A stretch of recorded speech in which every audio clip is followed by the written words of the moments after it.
BJP ಪಾಳ್ಯದಲ್ಲಿ ಮುಗಿತಾ ಇಲ್ಲ ಬಣ ರಾಜಕಾರಣದ ಬಡಿದಾಟ. ಬಿಜೆಪಿ ಬಣ ರಾಜಕಾರಣದ ಬಡಿದಾಟದ ಮೇಲೆ ನಮಗೆ ಮೈತ್ರಿ ವಿಚಾರಕ್ಕೇನು ಸಂಬಂಧ ಇಲ್ಲ ಅಂತ ಹೇಳಿದ್ದಾರೆ. ಮೈತ್ರಿಗೂ ಬಿಜೆಪಿಯ ಒಳಬೇಗುದಿಗೂ ಸಂಬಂಧ ಇಲ್ಲ.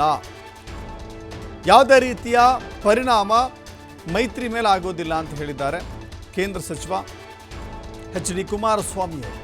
ಹುಬ್ಬಳ್ಳಿಯಲ್ಲಿ ಮಾತನಾಡ್ತಾ ಹೇಳಿದ್ದಾರೆ, ಮೈತ್ರಿ ವಿಚಾರದಲ್ಲಿ ನಮ್ಮ ಮತ್ತು ಬಿಜೆಪಿಯ ನಡುವೆ ಒಡಂಬಡಿಕೆ ಆಗಿದೆ. ಭಾರತೀಯ ಜನತಾ ಪಕ್ಷದ ಒಳಬೇಗುದಿಗೆ ನಮಗೂ ಸಂಬಂಧ ಇಲ್ಲ. ಅದು ಪಕ್ಷದ ಆಂತರಿಕ ವಿಚಾರ.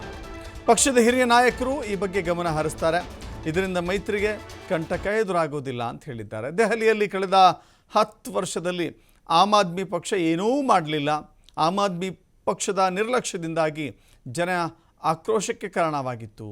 ಜನತೆ ಸೂಕ್ತ ತೀರ್ಮಾನವನ್ನು ತೆಗೆದುಕೊಂಡಿದ್ದಾರೆ ಅಂತ ಹೇಳಿ ಕುಮಾರಸ್ವಾಮಿ ಅವರು ಹೇಳಿದ್ದಾರೆ. ಹೌದು, ಹೀಗೊಂದು ಪ್ರಶ್ನೆ ಇತ್ತು. ಯಾಕಂತ ಹೇಳಿದ್ರೆ ಪ್ರತಿನಿತ್ಯವೂ ಕೂಡ ಬಿಜೆಪಿಯಲ್ಲಿ ಅವರ ಮೇಲೆ ಇವರು, ಇವರ ಮೇಲೆ ಅವರು ಆರೋಪವನ್ನು ಮಾಡ್ತಾ ಇದ್ದಾರೆ. ನಿರಂತರವಾಗಿ ಬಿಜೆಪಿಯ ರಾಜ್ಯಾಧ್ಯಕ್ಷ BY ವಿಜಯೇಂದ್ರ ವಿರುದ್ಧ ಅನೇಕರು ಆರೋಪವನ್ನು ಮಾಡ್ತಾ ಇದ್ದಾರೆ. ಅದರಲ್ಲೂ ಯತ್ನಾಳ್ ಬಣ ಅಂತೂ ಮುಗಿ ಬೀಳ್ತಾ ಇದೆ. ನಾಯಕತ್ವವನ್ನು ಬದಲಾವಣೆ ಮಾಡಬೇಕು, ರಾಜ್ಯಾಧ್ಯಕ್ಷ ಸ್ಥಾನದಿಂದ ಕೆಳಗಿಳಿಸಬೇಕು ಅಂತ ಹೇಳಿ. ಇಲ್ಲೊಂದು ಕಡೆ ಈ ಮೈತ್ರಿ ವಿಚಾರದಲ್ಲಿ ಗೊಂದಲ ಆಗಲಿಕ್ಕೆ ಸಾಧ್ಯ ಇಲ್ಲ ಅಂತ ಅಂದುಕೊಂಡ್ರೂ ಕೂಡ ಮೈತ್ರಿ ಪಕ್ಷಗಳಿಗೆ ಇದು ಹಿನ್ನಡೆ ಆಗುತ್ತೆ. ಮುಂಬರುವ ಚುನಾವಣೆಗಳಲ್ಲೂ ಕೂಡ JDS ಹಾಗೂ BJP ಮೈತ್ರಿಕೂಟದಲ್ಲಿ ಚುನಾವಣೆಗಳನ್ನು ಎದುರಿಸಬೇಕು ಅಂತ ಹೇಳಿದ್ರೆ BJPಯ ಒಳಜಗಳ ಆ ಚುನಾವಣೆಯ ಫಲಿತಾಂಶದ ಮೇಲೆ ಖಂಡಿತ ಪರಿಣಾಮ ಬೀರುತ್ತೆ.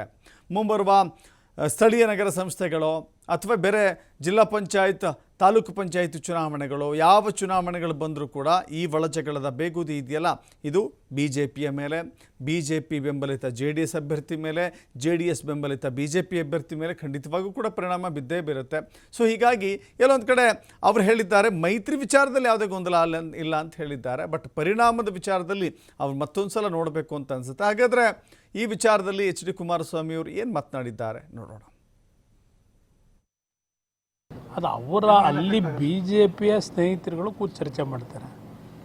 ಅವರಲ್ಲಿರ್ತಕ್ಕಂಥ ಗೊಂದಲಗಳು ಬಗೆಹರಿಸ್ತಕ್ಕಂಥದ್ದಕ್ಕೆ ದೆಹಲಿ ಹೈಕಮಾಂಡು ಬಲಾಢ್ಯವಾಗಿದೆ, ಸರಿಪಡಿಸ್ತಾರೆ ಅಂತಕ್ಕಂಥದ್ದು ನನ್ನ ನಿರೀಕ್ಷೆ ಇದೆ. ಎಲ್ಲ ಸರಿಯಾಗ್ತದೆ ಸುಗಮವಾಗಿ ಅನ್ನೋದು ನನ್ನ ಅಭಿಪ್ರಾಯ. ಮೈತ್ರಿಗೂ ಅಲ್ಲಿ ನಡೀತಿರತಕ್ಕಂಥದ್ದು ಸಂಬಂಧ ಇಲ್ಲ, ಎಲ್ಲ ಒಟ್ಟಾಗಿದೆ. ವಿಧಾನಸಭೆ ಚುನಾವಣಾ ಫಲಿತಾಂಶ ಪ್ರಾರಂಭಿಕವಾಗಿ ಎಲ್ಲರೂ ನಿರೀಕ್ಷೆ ಮಾಡಿದಂಥ ಒಂದು ಫಲಿತಾಂಶ. ಕಳೆದ 10 ವರ್ಷಗಳಿಂದ ದೇಶದಲ್ಲಿ ಭ್ರಷ್ಟಾಚಾರದ ವಿರುದ್ಧ ಹೊಸ ಒಂದು ಶಕ್ತಿಯನ್ನು ದೇಶದಲ್ಲಿ ನೆಲೆಯೂರಿಸಬೇಕು ಅಂತಕ್ಕಂಥ ಘೋಷಣೆಯೊಂದಿಗೆ ಬಂದಂಥ AAP ಭ್ರಷ್ಟಾಚಾರದಲ್ಲಿ ಸಿಲುಕಿ ದೆಹಲಿಯ ಜನತೆಯ ಭಾವನೆಗಳಿಗೆ ಧಕ್ಕೆ ತಂದಿದ್ದರು. ದೆಹಲಿಯಲ್ಲಿ ಕಳೆದ ಹಲವಾರು ವರ್ಷಗಳಿಂದ ಹಲವಾರು ಮೂಲಭೂತ ಸೌಕರ್ಯಗಳ ಸಮಸ್ಯೆಗಳು ಸಹ